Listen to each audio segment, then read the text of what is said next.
Good morning guys. Dito na naman tayo sa aming site. Bali naglalagay na po kami ng plastic. Ito yung pong tinatawag namin na polythene sheet as waterproofing. Para po hindi ma-absorb ng soil yung tubig sa konkreto para maiwasan yung cracks. Kaya ito po nilalagay namin. Para po ito sa foundation namin.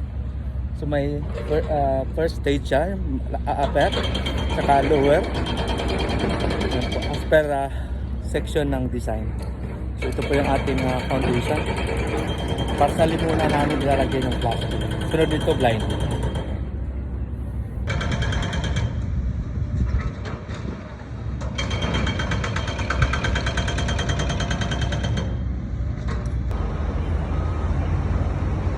Yan guys, ang current situation ng aming site.